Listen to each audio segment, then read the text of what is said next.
అందరికీ వందనాలండి. అందరూ బాగున్నారు అనుకుంటున్నాను. ఇప్పటివరకు మనం సంఖ్యాకాండం 1 నుంచి 29 అధ్యాయాలు చదువుకున్నాం.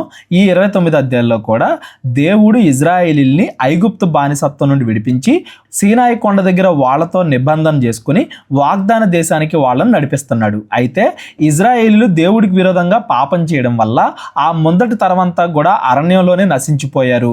వాళ్ళ తరువాతి తరం వాళ్ళు, కొత్త తరం వాళ్ళు వాగ్దాన దేశానికి వెళ్తున్నారు. కాబట్టి ఈ కొత్త తరం వాళ్ళకి దేవుడు తన ఆజ్ఞలు, వాళ్ళు అర్పించాల్సిన బలులు, వాళ్ళు పాటించాల్సిన పండగలు ఇవన్నీ కూడా గుర్తు చేసుకుంటూ వస్తున్నాడు. ఈ రోజు కూడా మనం ఆ కొత్త తరం వాళ్ళకి దేవుడు తన యొక్క లక్షణాలు ఏ విధంగా గుర్తు చేస్తున్నాడు అనేది మనం చదువుకుంటూ వెళ్తాం.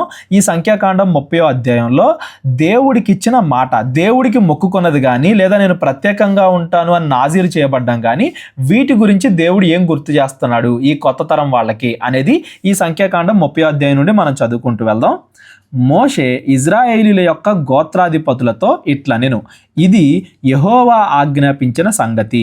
ఒకడు యెహోవాకు మొక్కుకొనిన ఎడల లేక తాను బద్ధుడగుటకు ప్రమాణము చేసుకొనిన ఎడల, రెండు చెప్తున్నాడు. ఒకటేమో మొక్కుకోవడం, రెండేమో బద్ధుడగుడు ప్రమాణం. అంటే నేను వేరుగా ఉంటాను, నేను కొన్ని రోజులు ప్రత్యక్ష గుడారానికి సంబంధించిన సేవ చేస్తాను అంటే దీక్షలాగా, అలా నేను ప్రత్యేకంగా పరిశుద్ధంగా ఉంటాను, నువ్వు నాకు ఇది చేస్తే, నువ్వు నాకు అది చేస్తే అని ఏదైనా దేవుడికి మొక్కుకున్నా, లేదా నీకు ఇది బలిగా అర్పిస్తాను, అది బలిగా అర్పిస్తాను, లేదా ప్రత్యక్ష గుడారానికి ఇది నేను ఇస్తాను అన్నట్టుగా మొక్కుకున్నా కానీ, ఈ రెండింటిలో ఏదైనా కానీ అతడు తన మాట తప్పక తన నోట నుండి వచ్చినదంతయు నెరవేర్చవలెను.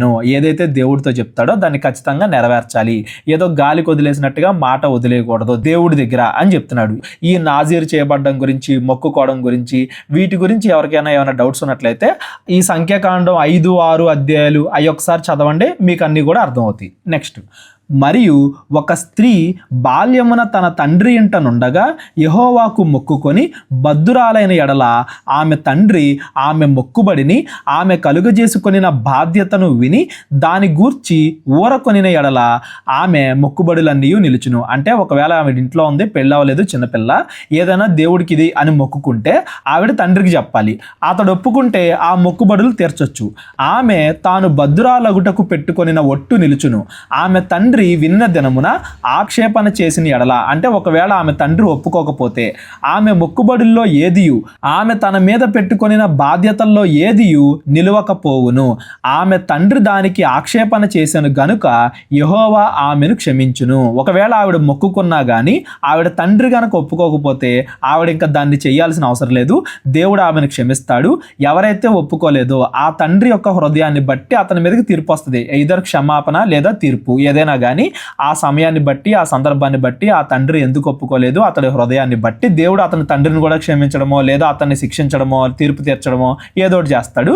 ఇంకా ఆమెకు సంబంధం లేదు, ఎందుకంటే ఆ ఇంటి యజమాని ఆమె తండ్రి ఒప్పుకోలేదు కాబట్టి. ఒకవేళ తండ్రి ఒప్పుకుంటే అప్పుడు వాళ్ళు మొక్కుకున్న దాన్ని తీర్చొచ్చు. ఆమెకు వివాహమైన తరువాత ఆమె మొక్కుకొనిన మొక్కుబడులన్నీ నిరాలోచనగా ఆమె తన మీద పెట్టుకొనిన ఒట్టులైనను ఆమె మీద నుండుట ఆమె భర్త విని దాని గూర్చి వినిన దినమున అతడు ఊరకుండుట తటస్థించిన ఎడల ఆమె మొక్కుబడులన్నీ ఆమె తన మీద పెట్టుకొనిన ఒట్టును నిలుచును. ఒకవేళ పెళ్ళైంది, తన భర్త ఒప్పుకున్నాడు అనుకో ఆమె మొక్కుబడులకి, అప్పుడు ఆవిడ ఆమె మొక్కుబడులు తీర్చొచ్చు. ఆవిడ భర్త వినిన దినమందే ఆక్షేపణ చేసిన ఎడల అతడు ఆమె మొక్కుకొనిన మొక్కుబడిని ఆమె నిరాలోచనగా తన మీద పెట్టుకొనిన ఒట్టులను రద్దు చేసిన వాడు అగును, యెహోవా ఆమెను క్షమించును. తండ్రి దగ్గర అలాగో ఇక్కడ భర్త దగ్గర కూడా అలాగే. ఆ కాలంలో కుటుంబానికి యజమానులుగా మగవాళ్ళు ఉండేవాళ్ళు కాబట్టి మగవాళ్ళు మొక్కుకుంటే మాత్రం అది ఖచ్చితంగా తీర్చాలి. ఒకవేళ ఆడవాళ్ళు మొక్కుకుంటే ఆ ఇంటి యజమానులు అంటే తండ్రి కానీ భర్త కానీ వాళ్ళు ఒప్పుకుంటే ఆ మొక్కుబడులు తీర్చాలి. ఒకవేళ వాళ్ళు ఒప్పుకోకపోతే వీళ్ళని క్షమిస్తాడు, ఎందుకంటే వాళ్ళు మొక్కుకున్న మొక్కులకు వాళ్ళ ఇంటి యజమానులు పర్మిషన్ ఇవ్వలేదు కాబట్టి అది వాళ్ళ తప్పు కాదు కాబట్టి అని దాని అర్థం. ఒకవేళ పురుషులే మొక్కుకుంటే ఖచ్చితంగా తీర్చాలి, ఎందుకంటే అది తీర్చడానికి వాళ్ళని ఆపేవాళ్ళు ఎవరో ఉండరు కాబట్టి. దేవుడు హృదయాన్ని చూస్తాడు, హృదయాన్ని బట్టి తీర్పు తీరుస్తాడు అనేది మనం ఇక్కడ గుర్తుపెట్టుకోవాలి. దేవుడితో ఏదన్నా ఒక మాట అనుకున్న తర్వాత ఖచ్చితంగా దాన్ని మనం నెరవేర్చాలి, ఊరికే గాలికి వదిలేయకూడదు అనేది కూడా మనం గుర్తుపెట్టుకోవాలి. ఈ సంఖ్యాకాండం 5, 6 అధ్యాయంలో మనం చదువుకున్నాం కదా, అయ్యే విషయాలు దేవుడు మరలా ఈ కొత్త తరానికి కూడా గుర్తు చేస్తున్నాడు అనేది మనం అర్థం చేసుకోవాలి. ఇవన్నీ కూడా ఈ రోజు మనం పాటించాల్సిన అవసరం లేదు. కాకపోతే మన మాట అవునంటే అవునన్నట్టు ఉండాలి, కాదంటే కాదన్నట్టు ఉండాలి. అంతేగాని ఒట్లు పెట్టుకోవడం ఇలాంటివి చేయకూడదు అని మనకు కొత్త నిబంధన చాలా క్లియర్గా చెప్తుంది. చెయ్యను అని చెప్పి చేసిన వాడు గొప్పవాడవుతాడు, చేస్తాను అని చెప్పి చేయని వాడు చెడ్డవాడు అవుతాడు అనేది మాత్రం మీరు గుర్తుపెట్టుకోండి. వీటిలో ఎవరికైనా ఏదైనా డౌట్ వస్తే డిస్క్రిప్షన్లో నా నెంబర్ ఉంటుంది, కాల్ కానీ వాట్సాప్ కానీ చేయండి. విధవరాలు గాని విడనాడబడినది గాని తన మీద పెట్టుకొనిన ప్రతి మొక్కుబడి నిలుచును. ఆమె తన భర్త ఇంట ఉండి మొక్కుకొనిన ఎడలనేమి, ప్రమాణము చేసి తన మీద ఒట్టు పెట్టుకొనిన ఎడలేమి, తరువాత ఆమె భర్త విని దాని గూర్చి ఆక్షేపణ చేయక ఊరకుండిన ఎడల ఆమె మొక్కుబడులన్నీ నిలుచును. ఆమె తన మీద పెట్టుకొనిన ప్రతి ఒట్టును నిలుచును. అంటే వీళ్ళకి మరలా పైన అధిపతులు ఎవరు ఉండరు కదా, ఆ ఇంటి యజమానులు అన్నట్టుగా ఎవరు ఉండరు కదా, ఆ విడనాడబడిన వాళ్ళు కానీ విధవరాలు కానీ వాళ్ళ సొంతంగా వాళ్ళే జీవిస్తూ ఉంటారు కాబట్టి వాళ్ళు మొక్కుకున్న మొక్కుబడులన్నీ కూడా నిలుస్తాయి, ఖచ్చితంగా వాళ్ళు తీర్చుకోవాలి. ఆమె భర్త వినిన దినమందే వాటిని బొత్తుగా రద్దు చేసిన ఎడల ఆమె మొక్కుబడులన్నిటి గూర్చి ఆమె మీది ఒట్టును గూర్చి ఆమె పలికిన దేదియు నిలవకపోవును.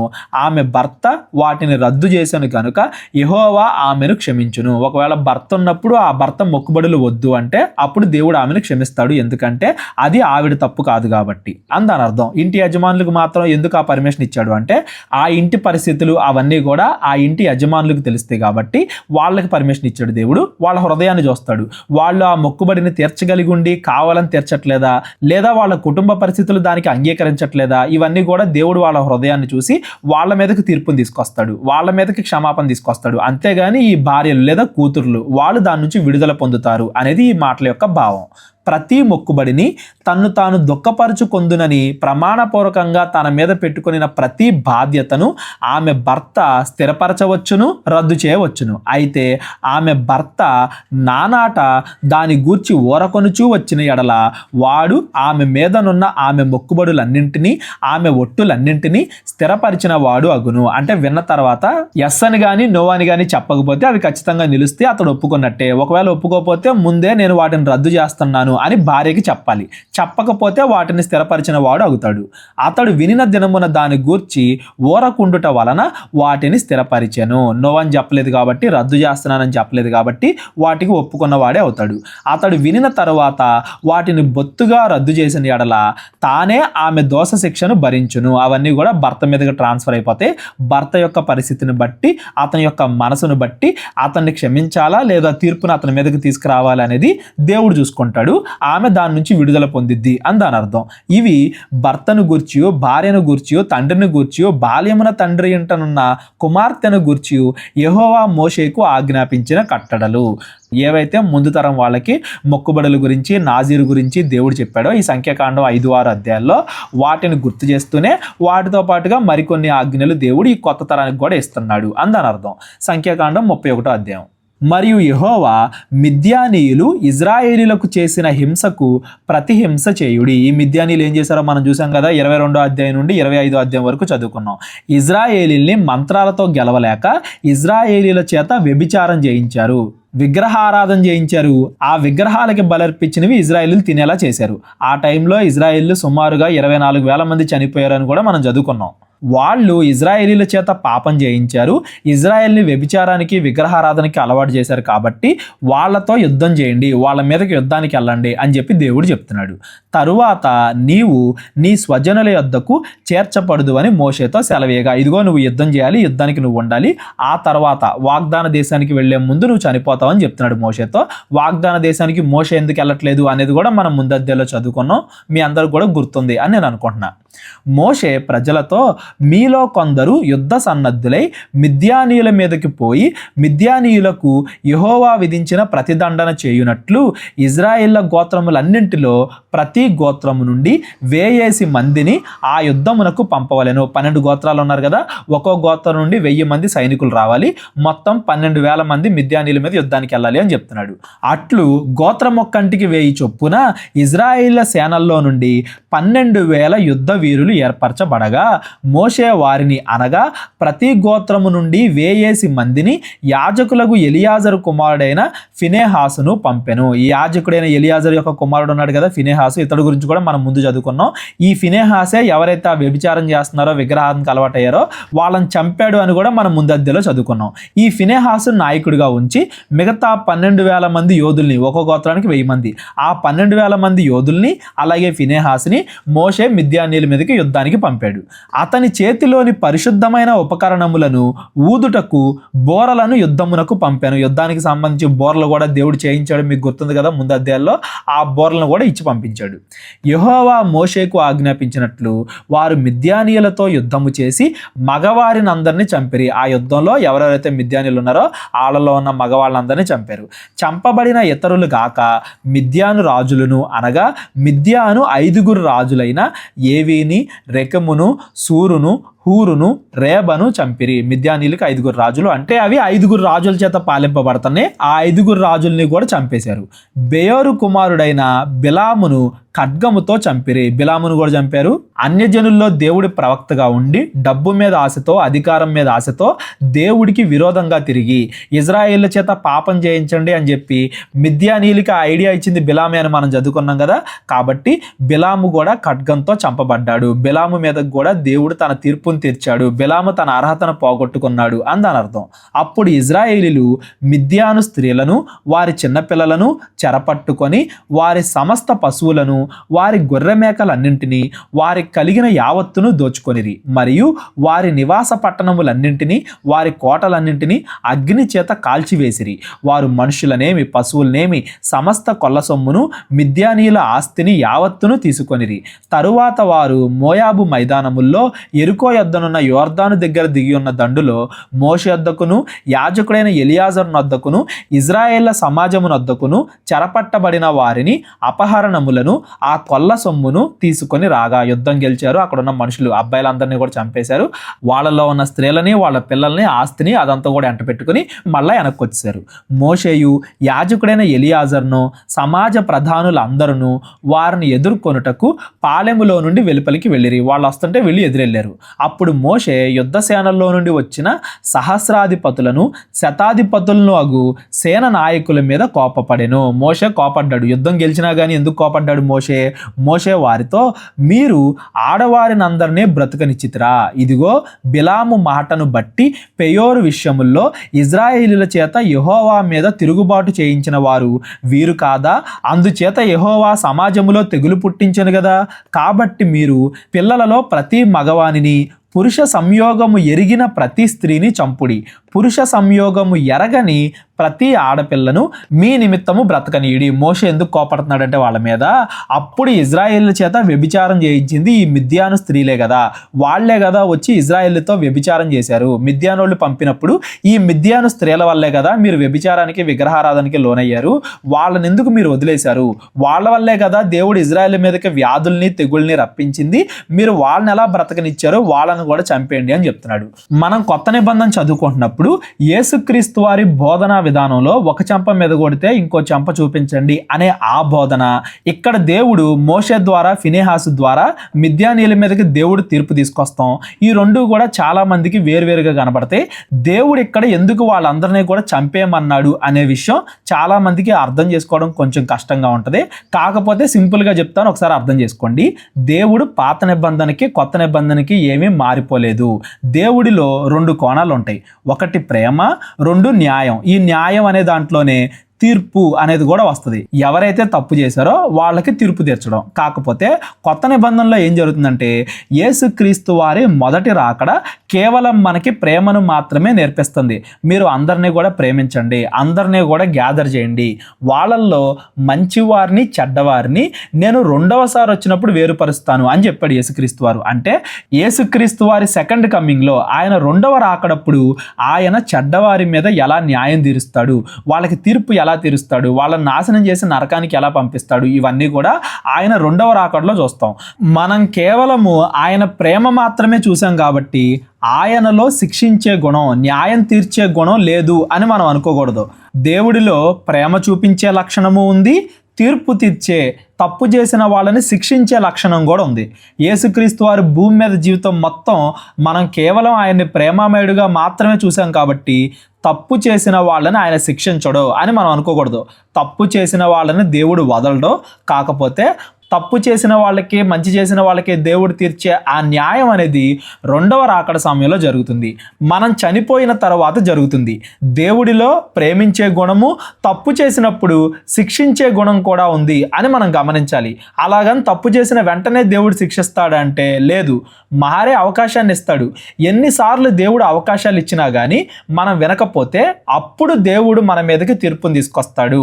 చావు, మరణం మన మీదకి వస్తుంది అనేది మనకు అర్థం అవ్వాలి. ఇక్కడ దేవుడు మిద్యానీయులకి అనేక అవకాశాలు ఇచ్చాడు. ఆఖరికి బిలాము ద్వారా కూడా దేవుడి యొక్క శక్తి గురించి, దేవుడి యొక్క న్యాయం గురించి వాళ్ళకి బోధించాడు. అయినప్పటికీ మిద్యానీయులు పాపం చేస్తూ దేవుడికి విరోధంగా బతికారు కాబట్టి, అలాగే మంచిగా బ్రతకాలనుకుంటున్న ఇజ్రాయేలీల్ని కూడా వ్యభిచారంలోకి, విగ్రహారాధనలోనికి లాగి వీళ్ళ ద్వారా కూడా పాపం చేయించారు కాబట్టి దేవుడు వాళ్ళ మీదకి తీర్పు తీసుకొస్తున్నాడు. ఈ సందర్భాన్ని ఇజ్రాయేలీలు మిద్యానీయుల మీద పగ తీర్చుకుంటున్నారు అన్నట్టుగా మనం ఆలోచించకూడదు. దేవుడు మిద్యానీయులు చేసిన తప్పులకి వాళ్ళకి తీర్పు తీరుస్తున్నాడు, వాళ్ళకి శిక్ష విధిస్తున్నాడు అన్నట్టుగా మనం అర్థం చేసుకోవాలి. దేవుడు అసలు యుద్ధాలే చేయకుండా, ఒక్కళ్ళను కూడా చంపకుండా కూడా ఆ దేశము నుండి ఇజ్రాయేల్ని నడిపించవచ్చు. కాకపోతే మిద్యానీయులు చేసిన తప్పులకి వాళ్ళకి దేవుడు శిక్ష విధిస్తున్నాడు, తీర్పు తీరుస్తున్నాడు అని దాని అర్థం. మరి ఈ కాలంలో దేవుడు తీర్పు తీర్చట్లేదు కదా అంటే దేవుడు తీరుస్తాడు, కాకపోతే అది రెండవ రాకడ సమయంలో జరుగుతుంది. యేసుక్రీస్తు వారు మన బదులుగా శిలువలో చనిపోయారు కాబట్టి మనం మారడానికి మనకి ఇంకొంత సమయం దొరికింది. దేవుడు ఇంకా దీర్ఘశాంతంతో మనకి సమయం ఇస్తున్నాడు అని దాని అర్థం. అంతేగాని ఈ సందర్భాన్ని ఉపయోగించుకుని ఈరోజు ఒకళ్ళు ఇంకొకళ్ళ మీద పగ తీర్చుకోకూడదు. ఒక దేశం ఇంకో దేశం మీద యుద్ధం చేయకూడదు. యుద్ధం చేసి దేవుడు మాకు ఎలా చెప్పాడు అని చెప్పకూడదు. యేసుక్రీస్తు వారు అందరినీ ప్రేమించమని చెప్పాడు. తీర్పు తీర్చే, శిక్ష విధించే ఆ జడ్జిమెంట్ అనేది దేవుడికి వదిలేయాలి. మనం దేవుడు చూసుకుంటాడు, దేవుడే తీర్పు తీరుస్తాడు. మంచి వాళ్ళకి పరలోకం, చెడ్డ వాళ్ళకి నరకం ఇచ్చే బాధ్యత దేవుడు తీసుకుంటాడు. పాత నిబంధనలో కూడా దేవుడు మనుషుల్ని వాళ్ళ ఇష్టానుసారంగా తీర్పు తీర్చమని చెప్పలేదు, అది దేవుడి మాట. అంతేగాని ఇజ్రాయేలీలు వాళ్ళ ఇష్టానుసారంగా మిద్యానీయుల మీద యుద్ధం చేస్తున్నారు అనుకోకండి. మిద్యానీయులకి తీర్పు తీర్చడానికి దేవుడు ఇక్కడ ఇజ్రాయేలీని వాడుకుంటున్నాడు. రేపొద్దున ఇజ్రాయేలీలకి దేవుడు తీర్పు తీర్చాలి అనుకుంటే బబులోనో అషూర్నో వాడుకుంటాడు. బబులోనికి, అషూర్కి తీర్పు తీర్చాలనుకుంటే ఇంకో దేశాన్ని వాడుకుంటాడు. అట్లాగా తీర్పు తీర్చేది దేవుడు, ఇజ్రాయేల్ కాదు. దేవుడికి అన్ని తెలుసు కాబట్టి దేవుడు తీర్పు తీరుస్తున్నాడు అని దాని అర్థం. తీర్పు తీర్చే అధికారం మనం తీసుకోకూడదు, మనం ఇంకో మనిషికి తీర్పు తీర్చకూడదు, కానీ దేవుడు తీర్చొచ్చు అనేది దీని భావం. ఎవరికైనా కానీ ఈ అధ్యాయం అర్థం కాకపోతే డిస్క్రిప్షన్లో నా ఫోన్ నెంబర్ ఉంటుంది, కాల్ కానీ వాట్సాప్ కానీ చేయండి, నేను మీకు ఎక్స్ప్లెయిన్ చేస్తాను. మరి ఏ పాపము లేని చిన్న చిన్న పిల్లలను కూడా చంపేయమంటున్నాడు కదా అంటే రేపొద్దున వాళ్ళు కూడా వాళ్ళ పితరులను ఇలా చంపేశారు కదా అని చెప్పి పగ తీర్చుకుంటారు అన్న ఉద్దేశంతో మగవాళ్ళని, ఆ పిల్లల్ని, వాళ్ళని కూడా చంపేయమంటున్నాడు. ఎవరైతే అంతకుముందు వ్యభిచారం ద్వారా ఇజ్రాయెల్ని పాపంలో పడేశారో ఆ వ్యభిచారం చేసిన స్త్రీలు, పురుష సంయోగం చేసిన ప్రతి స్త్రీని కూడా చంపమంటున్నాడు. మిగతా స్త్రీలను ఇజ్రాయేలీలో కలుపుకోమంటున్నాడు. ఎందుకు? వాళ్ళు పగ తీర్చుకోవాలన్నట్టుగా కాకుండా ఇజ్రాయేలీని పెళ్లి చేసుకుని ఇజ్రాయేల్ సమాజంలో కలిసిపోతారు కాబట్టి, వాళ్ళ ఇంటి అధికారిగా, ఇంటి యజమానిగా ఇజ్రాయేల్లో ఉంటారు కాబట్టి. ఫ్యూచర్లో కూడా మళ్ళా పగ తీర్చుకోవడం అనేది రాకూడదు. మా పితరులు చేసినట్టే మేము చేస్తాం పాపాలు అనే మాట రాకూడదు అన్న ఉద్దేశంతో మగవాళ్ళందరినీ కూడా చంపండి, పురుష సంయోగం ఎరిగిన ప్రతి ఒక్కరిని చంపండి, ఎందుకంటే వాళ్ళే కదా మిమ్మల్ని అంతకుముందు వ్యభిచారంలో పడేసింది, మిగతా వాళ్ళని బ్రతకనిండి అని దేవుడు చెప్తున్నాడు. వాళ్ళల్లో ఎవరైనా మంచి వాళ్ళు ఉంటే వాళ్ళు పరలోకం వెళ్తారు, చిన్నపిల్లలు అలాంటి వాళ్ళు ఎవరైనా ఉంటే వాళ్ళు పరలోకం వెళ్తారు అనేది కూడా మనం గుర్తుపెట్టుకోవాలి. అవన్నీ కూడా వేరే చోట నేను ఆల్రెడీ ఎక్స్ప్లెయిన్ చేశాను కాబట్టి ఇక్కడ వాటి గురించి అంతగా ఎక్స్ప్లెయిన్ చేయట్లేదు. ఎవరికైనా కానీ ఇందులో ఏదైనా డౌట్ ఉంటే డిస్క్రిప్షన్లో నా నెంబర్ ఉంటుంది, కాల్ కానీ వాట్సాప్ కానీ చేయండి. మీరు 7 దినములు పాలెము వెలుపల ఉండవలెను. దేవుడే తీర్పు తీర్చినప్పటికీ వీళ్ళు చంపారు కదా, వీళ్ళల్లో మరలా చంపడం రైటే, చంపడం కరెక్టే అనే ఉద్దేశం రాకూడదు. చంపడం తప్పు అనేది కూడా వీళ్ళకి గుర్తుండాలి. కాబట్టి 7 దినములు మీరు పాలెము వెలుపల ఉండవలెను. ఎందుకంటే మీరు చంపొచ్చారు కాబట్టి, యుద్ధం చేసి వచ్చారు కాబట్టి. మీలో నరుణ్ణి చంపిన ప్రతి వాడును, చంపబడిన నరుణ్ణి ముట్టిన ప్రతి వాడును మీరు చెరపట్టబడిన వారును 3వ దినమున 7వ దినమున మిమ్మును మీరే పవిత్రపరచుకొనవలెను. ఎలా పవిత్రపరచుకోవాలో ముందద్దెల్లో మనకి చెప్పాడు. ఆ ఎర్రని పెయ్య, దాని బూడిద, ఇవన్నీ కూడా మనం ఆల్రెడీ ముందు చదువుకున్నాం. అట్లాగా 3వ దినమున 7వ దినమున మిమ్మును మీరే పవిత్రపరచుకొనవలెను. మీరు బట్టలన్నింటినీ, చర్మ వస్తువులన్నింటినీ, మేక వెంట్రుకల వస్తువులన్నింటినీ, కొయ్య వస్తువులన్నింటినీ పవిత్రపరచవలెను. ఏ అయితే తీసుకొచ్చారో అక్కడ నుండి అవన్నీ కూడా మళ్ళా పవిత్రపరచాలి. అప్పుడు యాజకుడు ఎలియాజరు యుద్ధమునకు పోయిన సైనికులతో, యెహోవా మోషేకు ఆజ్ఞాపించిన విధి ఏదనగా, మీరు బంగారమును, వెండిని, ఇత్తడిని, ఇనుమును, తగరమును, సీసమును అనగా అగ్ని చేత చెడని సమస్త వస్తువులను మాత్రము అగ్నిలో వేసి తీయవలెను. అప్పుడు అవి పవిత్రమగును. అయితే పాప పరిహారాల జలము చేతను వాటిని పవిత్రపరచవలెను. అగ్ని చేత చెడునట్టి ప్రతి వస్తువును నీళ్లలో వేసి తీయవలెను. 7వ దినమున మీరు మీ బట్టలు ఉతుక్కొని పవిత్రులైన తరువాత పాళెములోనికి రావచ్చును. ఇక్కడ అగ్ని ద్వారా, జలము ద్వారా, ఈ రెండింటి ద్వారా వాటిని క్లీన్ చేస్తున్నారు. అగ్నిలో వేస్తే ఏవైతే పాడవుతాయో వాటినేమో జలము చేత, ఏవైతే అగ్నిలో వేసినా పాడవో వాటినేమో అగ్ని చేత దేవుడు శుభ్రపరుస్తున్నాడు, అంటే పవిత్రం చేస్తున్నాడు. ఎందుకు ఇదంతా అంటే, యుద్ధం చేసిన తర్వాత ఏదో మేము గెలిచి వాటన్నిటిని కూడా తీసుకొచ్చాము, వాటిని మేము గెలిచాము అనే ఫీల్ రాకుండా, ఇవి మాకిస్తున్నాడు, వాళ్ళు తప్పు చేశారు కాబట్టి దేవుడు వాళ్ళకి తీర్పు తీర్చాడు, ఇవి మాకిస్తున్నాడు అనే ఫీల్ రావాలే కానీ ఎప్పటికప్పుడు మేము యుద్ధం చేయొచ్చు, ఆ యుద్ధం చేసిన దేశాల్లో నుండి మేము ఆ సొమ్మును తీసుకోవచ్చు, ఇలాంటి ఉద్దేశం రాకూడదు అన్న ఉద్దేశంతో దేవుడు ఇదంతా కూడా చెప్తున్నాడు.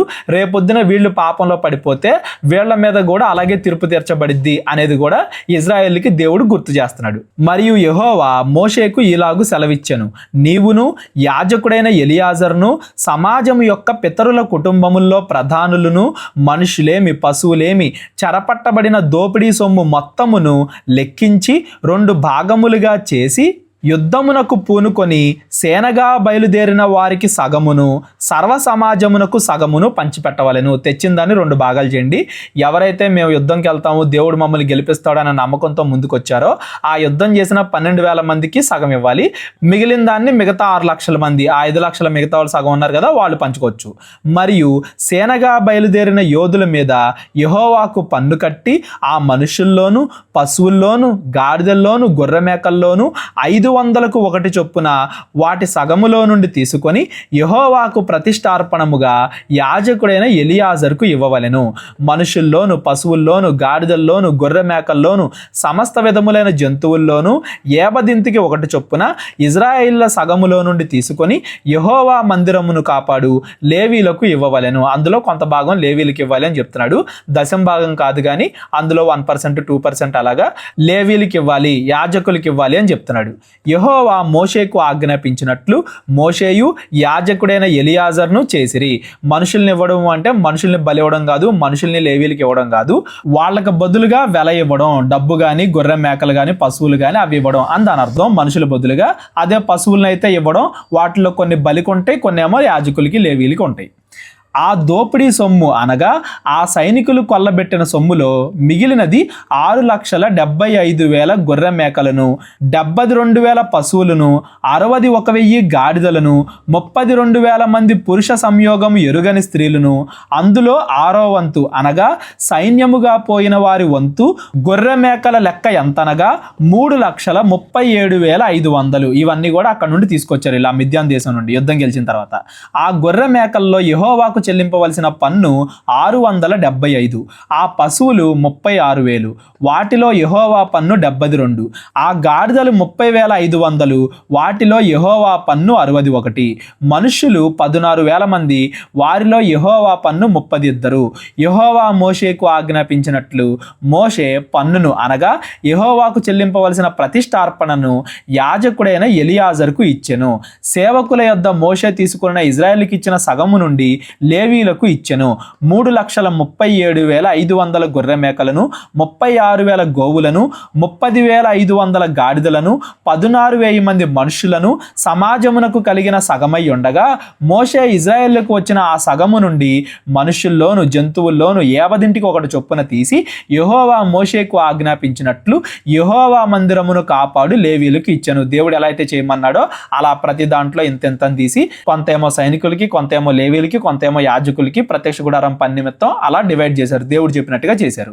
అప్పుడు సేనా సహస్రముల నియామకములు అనగా సహస్రాధిపతులు శతాధిపతులు మోషే యొద్దకు వచ్చి, నీ సేవకులైన మేము మా చేతి కింద ఉన్న యోధులను లెక్కించి మొత్తము చేసితిమి, మాలో ఒక్కడైనను మొత్తమునకు తక్కువ కాలేదు. కాబట్టి యెహోవా సన్నిధిని మా నిమిత్తము ప్రాయశ్చిత్తము కలుగునట్లు మేము మాలో ప్రతి మనుషునికి దొరికిన బంగారు నగలను, గొలుసులను, కడియలను, ఉంగరములను, పోగులను, పతకములను యెహోవాకు అర్పణగా తెచ్చియున్నామని చెప్పగా, మోషేయు యాజకుడైన ఎలియాజరును నగలుగా చేయబడిన ఆ బంగారమును వారి యొద్ద నుండి తీసుకొనిరి. 12,000 మంది వెళ్ళారు కదా, 12,000 మందిలో ఒక్కళ్ళు కూడా చనిపోలేదు. అంటే వీళ్ళ సైడ్ నుండి ఒక్కళ్ళు కూడా చనిపోకుండా దేవుడు యుద్ధాన్ని గెలిపించాడు. కేవలము ఆ మిద్యానీయులు మాత్రమే చనిపోయారు. కాబట్టి వీళ్ళు కృతజ్ఞతగా, ఇదిగో మా కృతజ్ఞత, అలాగే పాపానికి ప్రాయశ్చిత్తం, ఆ మనుషుల్ని యుద్ధం చేసి చంపారు కదా అందువల్ల, కాబట్టి మేము మా దగ్గర ఉన్న ప్రతి దాన్ని ఏవైతే మాకు దొరికాయో వాటన్నిటిని కూడా అర్పిస్తున్నాము అని చెప్పేసి వీళ్ళే స్వచ్ఛందంగా ఇచ్చారు. మోషే వాటిని తీసుకున్నాడు. సహస్రాధిపతులను శతాధిపతులను ప్రతిష్టార్పణగా యెహోవాకు అర్పించిన బంగారు మంతయు 16,750 తులములు. ఆ సైనికుల్లో ప్రతి వాడును తన మట్టుకు తాను కొల్ల సొమ్మును తెచ్చుకొని ఉండెను. అప్పుడు మోషేయు యాజకుడైన ఎలియాజరును సహస్రాధిపతుల నుండి శతాధిపతుల యొద్ద నుండి ఆ బంగారమును తీసుకొని యెహోవా సన్నిధిని ఇజ్రాయేలీలకు జ్ఞాపకార్థముగా ప్రత్యక్షపు గుడారమున ఉంచిరి. వీళ్ళు స్వచ్ఛందంగా ఏవేవైతే వీళ్ళు తెచ్చిందంతా కూడా ఇచ్చారో దాన్ని కూడా ఆ ప్రత్యక్ష గుడారం పని నిమిత్తము ప్రత్యక్ష గుడారం దగ్గరే ఉంచారు. ఈ 31వ అధ్యాయం మొత్తం కూడా మిద్యానీయుల మీద దేవుడు తీర్చిన తీర్పు గురించి మనం చదువుకున్నాం. పైన 26వ అధ్యాయం నుండి ఇప్పటి వరకు దేవుడు అంతకుముందు చెప్పిన ఆజ్ఞలన్నింటినీ కూడా గుర్తు చేసుకుంటా వచ్చాడు. దేవుడికి విగ్రహారాధన వ్యభిచారం అంటే ఎంత కోపము, ఒకవేళ అలాంటి పాపాలు చేస్తే దేవుడు ఎలా తీర్పు తీరుస్తాడు అని దేవుడి యొక్క లక్షణాలని ఈ మిద్యానీయుల మీద తీర్చిన తీర్పు ద్వారా ఇజ్రాయేలీకి దేవుడు మరలా తెలియజేస్తున్నాడు. వీళ్ళందరూ కొత్త తరం కాబట్టి వీళ్ళు రేపో మాపో వాగ్దాన దేశానికి వెళ్ళటానికి రెడీగా దగ్గరగా ఉన్నారు. కాబట్టి వీళ్ళకి దేవుడి యొక్క నిబంధన, దేవుడి యొక్క ఆజ్ఞలు, లక్షణాలు, దేవుడి యొక్క తీర్పు అవన్నీ కూడా దేవుడు మరలా గుర్తు చేస్తున్నాడు అందని అర్థం. సంఖ్యాకాండం 32వ అధ్యాయం కూడా ఈరోజు మనం చదువుకుందాం. 33 నుండి రేపొద్దున మనం చదువుకుందాం.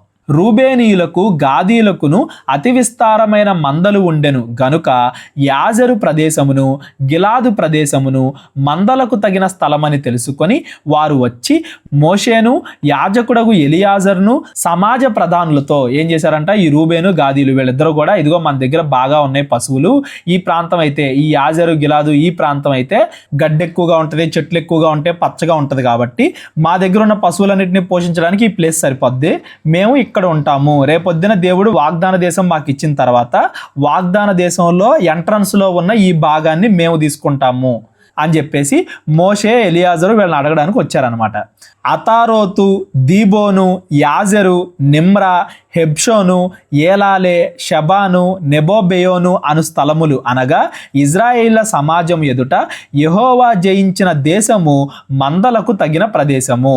నీ సేవకులమైన మాకు మందలు కలవు, కాబట్టి మా ఎడల నీకు కటాక్షము కలిగిన ఎడల మమ్మును యోర్దాను అద్దరికి దాటింపక నీ దాసులమైన మాకు ఈ దేశమును స్వాస్థ్యముగా ఇమ్మనగా. వీళ్ళు వాగ్దాన దేశం ఎంట్రన్స్ లో ఉన్నారు. ఆ యోర్దాను నదికి యువతల ఉన్న ప్రాంతాలకు మేము ఉంటాము, అవతల ఉన్న ప్రాంతాల్లో మేము నివసించము అని చెప్పేసి అడుగుతున్నారు అనమాట. యువతలు ఉన్న ప్రాంతాన్ని మాకు ఇవ్వు అని చెప్పేసి మోషేని అడుగుతున్నారు. మోషే గాదీలతోనూ రూబేనీలతోనూ మీ సహోదరులు యుద్ధమునకు పోవుచుండగా మీరు ఇక్కడ కూర్చుండవచ్చా? దేవుడు మనకు ఆ దేశాన్ని ఇస్తాడు, వాగ్దాన దేశాన్ని. మనందరం వెళ్ళి ఈ దేశం మొత్తాన్ని కూడా సంపాదించుకోవాలి కదా. ఈ కొద్ది ప్లేస్ లో యుద్ధం చేశాం కాబట్టి మీరు ఇక్కడే ఆగిపోతాం కరెక్టా? మాకు ఈ దేశం కావాలి అని అంటాం మీరు కరెక్టా? మీరు ఇక్కడ కూర్చుండవచ్చా? మీ సహోదరులు యుద్ధమునకు పోవుచుండగా వారు ఇజ్రాయేలుకి ఇచ్చిన దేశమునకు వారు వెళ్ళకయుండునట్లు మీరు ఏల వాళ్ళ హృదయములను అధైర్యపరచుదురు. మిమ్మల్ని చూసి వాళ్ళు కూడా ధైర్యం కోల్పోతారు కదా. యుద్ధం చేయడానికి వాళ్ళకి ధైర్యం వస్తుందా లోపలికి వెళ్ళటానికి? ఆ దేశమును చూచుటకు కాదేశు బర్నేయలో నుండి మీ తండ్రులను నేను పంపినప్పుడు వారును అలాగు చేసిరు కదా. మనుషులకు భయపడబట్టే కదా ఒకసారి మీ పితరులందరూ కూడా 40 సంవత్సరాలు అరణ్యంలోనే ఉండిపోయారు, చనిపోయారు. మీరు కూడా మరలా అలా చేస్తే అలాగా? మీ సహోదరులకి మీ వల్ల ధైర్యం పోయిద్ది కదా, మీరు ఎక్కడే ఉంటానంటే ఎలాగా అని చెప్పి మోషే అడుగుతున్నాడు. వారు ఎష్కోలు లోయలోనికి వెళ్ళి ఆ దేశమును చూచి ఇజ్రాయేళ్ల హృదయమును అధైర్యపరిచిరి గనుక యెహోవా తమకిచ్చిన దేశమునకు వారు వెళ్ళలేకపోయిరి. ఒకానొక టైంలో ఒక్కో గోత్రం నుంచి ఒక్కొక్కరిని 12 మందిని పంపినప్పుడు వాళ్ళు కూడా యుద్ధానికి భయపడ్డారు. మేము ఇక్కడ అరణ్యంలోనే ఉండిపోతాము, వాగ్దాన దేశంకి రాము అన్నారు.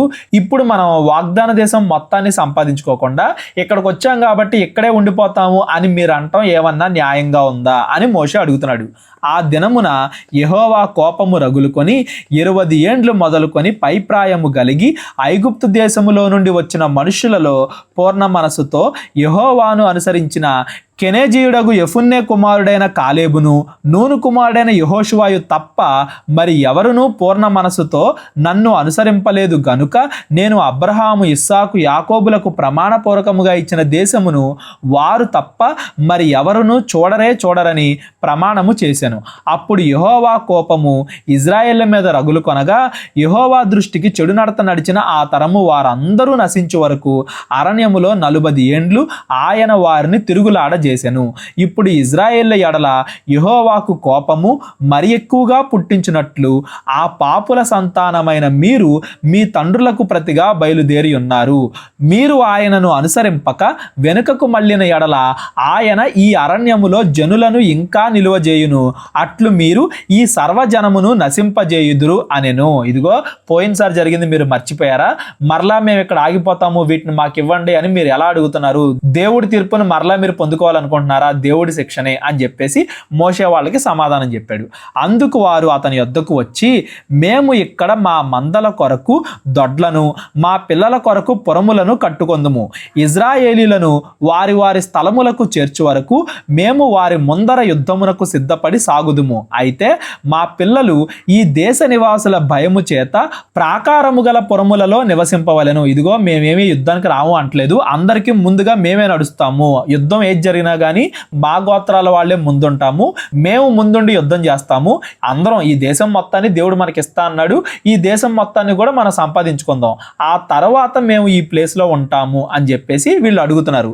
ఇజ్రాయెల్లో ప్రతి వాడును తన స్వాస్థ్యము పొందు వరకు మా ఇండ్లకు తిరిగి రాము, తూర్పు దిక్కున యోర్దాను యువతల మాకు స్వాస్థ్యము దొరికెను గనుక యోర్దాను అవతల దూరముగా వారితో స్వాస్థ్యము పొందము అనిరి. ఇదిగో ఈ ప్లేస్ మాకు ఇవ్వండి, ఇక్కడ మేము ఉంటాము, మేము యుద్ధాలు చేస్తాము, ఎంతవరకు అయితే దేవుడు మనకి ఇద్దాం అనుకుంటున్నాడో అంతవరకు మేము ప్రయాణం చేస్తాం, అక్కడ ఉండే ప్లేస్లు ఏమి మేము ఆశించాం, యుద్ధం చేశాం కాబట్టి మాకు అందులో కొంత ప్లేస్ ఇవ్వండి అని మేము అడగం, ఈ ప్లేస్కే మేము మరలా తిరిగి వస్తాం.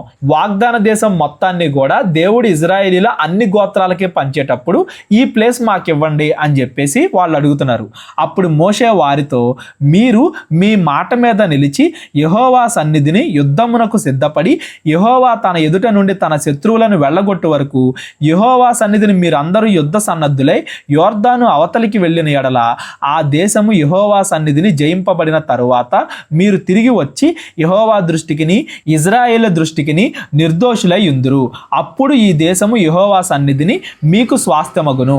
మీరు అట్లు చేయని ఎడల యెహోవా దృష్టికి పాపము చేసిన వారగుదురు గనుక మీ పాపము మిమ్మల్ని పట్టుకొనును అని తెలుసుకొనుడి.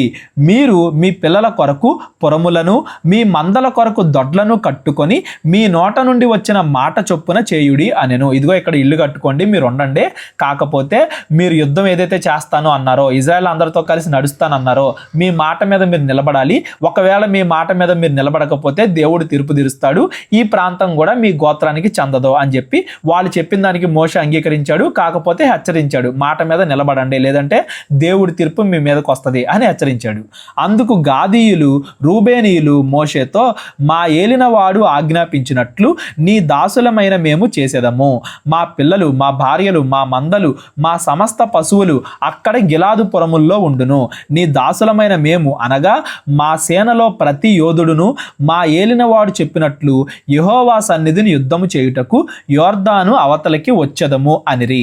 కాబట్టి మోషే వారిని గూర్చి యాజకుడైన ఎలియాజరుకును నూను కుమారుడైన యెహోషువకును ఇజ్రాయేళ్ల గోత్రముల్లో పితరుల కుటుంబముల గోత్రముల ప్రధానులకును ఆజ్ఞాపించి వారితో ఇట్లనెను, గాదీయులు రూబేనీయులు అందరూ యెహోవా సన్నిధిని యుద్ధమునకు సిద్ధపడి మీతో కూడా యోర్దాను అవతలికి వెళ్ళిన ఎడల ఈ దేశము మీ చేత జయింపబడిన తరువాత మీరు గిలాదు దేశమును వారికి స్వాస్థ్యముగా ఇవ్వవలెను. అయితే వారు మీతో కలిసి యోధులై అవతలికి వెళ్ళని ఎడల వారు కనాను దేశమందే మీ మధ్యను స్వాస్థ్యములను పొందుదురు అనగా, ఏదైతే వీళ్ళు చెప్పారో అది మోషే ఇజ్రాయెల్ అందరికి కూడా చెప్పాడు, ప్రతి గోత్రం వాళ్ళకి కూడా చెప్పాడు.